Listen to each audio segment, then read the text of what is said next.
ഒട്ടുമിക്കം കുടിയേറ്റക്കാരുടെ പ്രിയ രാജ്യമായി മാറി ബ്രിട്ടൻ. ബ്രിട്ടനിൽ നിലവിൽ 7 മില്യൺ കുടിയേറ്റക്കാരാണ് ജോലി ചെയ്യുന്നത് എന്നാണ് ഔദ്യോഗികമായുള്ള കണക്കുകൾ വ്യക്തമാക്കുന്നത്. അതായത് 1/5 ജോലികളും കുടിയേറ്റക്കാരുടെ കയ്യിലാണ്. സർവകാല റെക്കോർഡിലാണ് കുടിയേറ്റക്കാരുടെ ജോലി ചെയ്യുന്ന നിരക്ക്. കഴിഞ്ഞ ഒരു ദശകത്തിനിടെ കുടിയേറ്റ ജോലിക്കാരുടെ എണ്ണത്തിൽ റെക്കോർഡ് കുതിപ്പാണ് രേഖപ്പെടുത്തിയത്. 2 മില്യൺ പേരുടെ വർധനവാണ് ഇതിലുണ്ടായിരിക്കുന്നത്. കോവിഡ് മഹാമാരിക്ക് ശേഷം എത്തിച്ചേർന്ന 1.4 മില്യൺ നോൺ EU ഇതര ജോലിക്കാരും ഇതിൽ ഉൾപ്പെടുന്നുണ്ട്.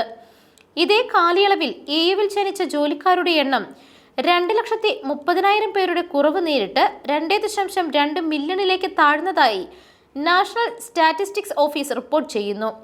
ബ്രിട്ടീഷ് ബിസിനസ്സുകൾക്ക് രാജ്യത്തെ ജനങ്ങളോടുള്ള ഉത്തരവാദിത്തം മറന്ന് വിദേശത്ത് നിന്നും ലാഭകരമായ രീതിയിൽ കുടിയേറ്റക്കാരെ ജോലിക്ക് എത്തിക്കാമെന്ന് മൈഗ്രേഷൻ കൺട്രോൾ സൈറ്റിലെ റോബർട്ട് ബേറ്റ്സ് പറഞ്ഞു. ഇത് മാറണം.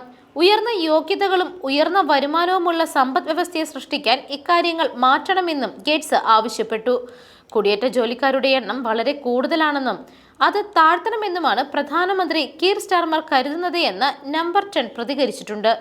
യുവാക്കൾക്ക് തൊഴിലിട പരിശീലനം കുറവായതിനാൽ കുടിയേറ്റക്കാരെ അമിതമായി ആശ്രയിക്കേണ്ടി വരുന്നുവെന്ന് പ്രധാനമന്ത്രി മുൻപ് പറഞ്ഞിരുന്നു. News desk Magnavision.